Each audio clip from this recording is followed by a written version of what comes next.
홍범도 그는 누구인가? 3편 이야기 좀 나누고자 합니다.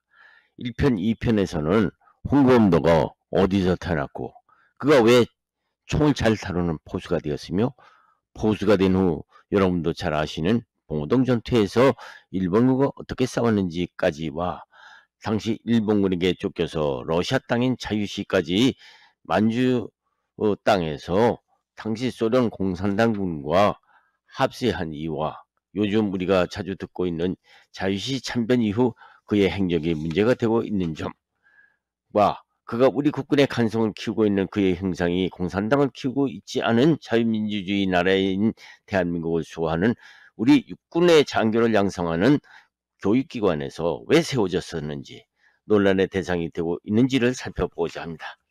그런데 요즘 홍범도 흉상 육사 설치 문제로 히라베 철학자 소크라테스가 말한 대로 내가 누구인가도 잘 모르는 정치인들 때문에 국민들은 그들 주장에 어리둥절할 수밖에 없는 것이죠.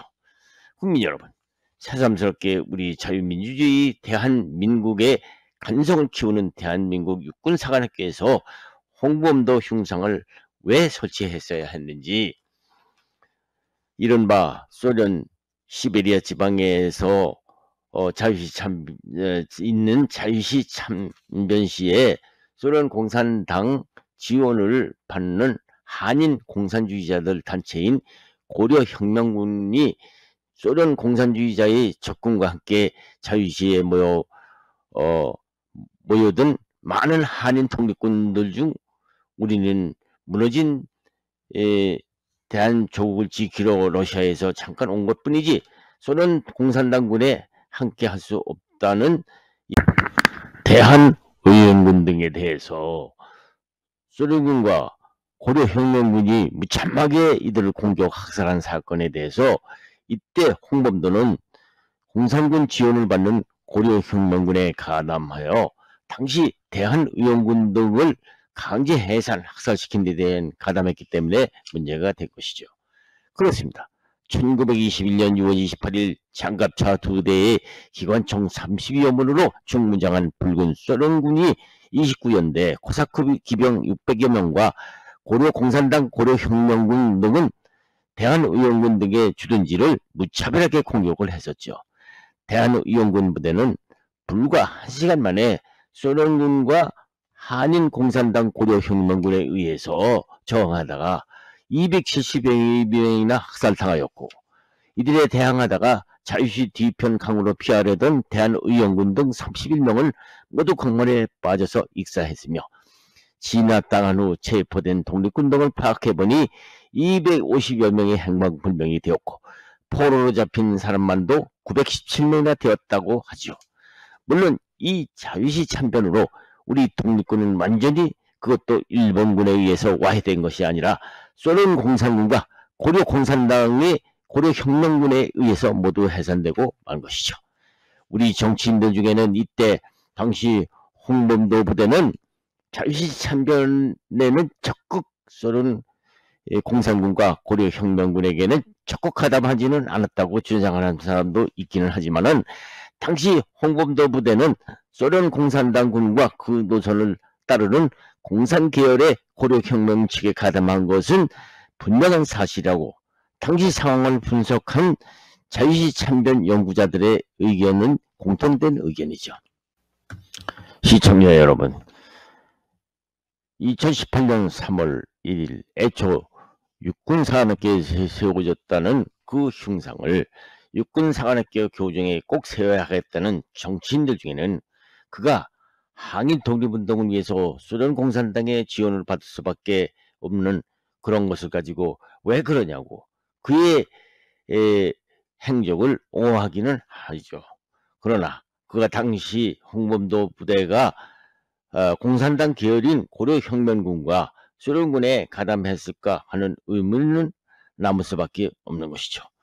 홍범도가 평양에서 모순 생활을 하다가 포수가 되었고 그 후 일본군과의 마찰로 러시아로 망명하여 소련 공산당에 접하게 되었으며 봉오동 전투에서 독립투쟁을 한 것은 분명한 역사적 사실이기는 하지만 그러나 그의 그러한 공적에도 불구하고 자유시 참변 당시 희생당한 독립군 반대편을 선택한 것은 그곳에 모여든 같은 동족 학살 사건에 개입한 게 된 것은 잘못된 것도 훨씬 잘못된 것이죠. 그렇습니다. 홍범도는 그 후 자유시 참변과 책임이 있는 소련 공산당에 가입한 사실과 그가 붉은 소련 공산당 적군 대위까지 되었다는 사실은 부인할 수 없는 사실이죠. 그러면 당시 홍범도가 왜 소련 군에 택했을까?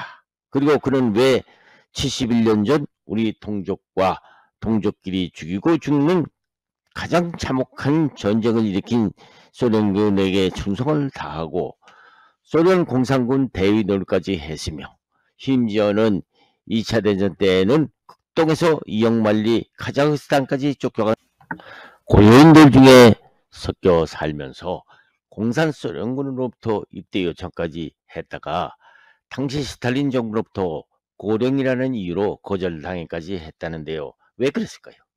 요즘 정치인들 중에는 홍범도 흉상을 육사가 독립기념관으로 옮긴다는 보도가 나오자 광복군을 거론하면서 국군의 뿌리인 광복군을 무시하는 처사라고는 말들 하고 있습니다.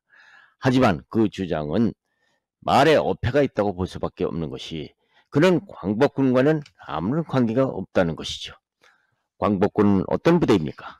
1940년 9월 17일 한참 일본군과 싸우다가 중국 내륙으로 쫓겨갔던 장개석군을 따라서 당시 중국의 임시 수도인 준경에서 조직된 대한민국 임시정부의 지휘를 받던 군사조직이 아닙니까? 광복군은 지금은 대만으로 쫓겨간 중화민국 장개석군의 협조를 받으면서 미국 OSS 부대와 함께 국내 진공작전까지 준비했다가 1945년 8월 15일 일본이 무조건 항복하자 광복을 맞아서 자연히 1946년 5월 말에 해산된 부대가 아닙니까? 이 광복군은 자유시에서도 참변당했던 대한의원군이나 공산계열의 고려혁명군과는 처음부터 끝까지 인연적으로나 광복군의 창설 본래 뜻과는 아무런 관계가 없는 부대였기 때문에 광복군과 자유시 참변 부대와는 아무런 관계가 없다는 주장이 있는 것이죠. 더구나 자유시 참변 다음 해인이 1922년에 모스크바에서 소련 공산당 당수 레닌으로부터 금화 팽로물과 군복 한물과 그리고 홍범도라는 이름이 새겨진 권총까지 선물까지 받고 자신의 휘하병력 300명까지 무장 해제시켜서 소련 공산군에 편입시켰고 본인도 소련 붉은 군대의 제5군단 민족여단의 대위로서 임명을 받고 그 후 1977년에는 소련 공산당에 입당, 소련 국적까지 취득했다는 것이죠. 그렇습니다. 그는 보통 봉오동 전투 이외에는 독립군에서의 활동은 전혀 찾아볼 수 없고 군에서 제대 후에는 협동농장 주인 노릇을 하다가 1937년 스탈린에 의한 한인 강제 이주 정책에 따라서 카자흐스탄에 이주할 때만 해도 소련 공산당 수상인 스탈린에게 항의 한 번도 못하고 순순히 따라 나섰을 뿐이죠. 결국은 자유시 참변 이후 그의 삶은 소련 공산당 당원이자 소련인으로서의 삶의 전부였을 뿐이라는 것이죠. 그의 행적을 자유시 참변 이후 여러분의 생각은 어떠하신지 판단하시기 바랍니다. 마지막으로 끝까지 시청하신 데 대해서 감사드리며 구독이나 한번 좋아요 한 번씩 찍어주시면은 동영상을 제작하는데 많은 도움이 될까 합니다. 감사합니다.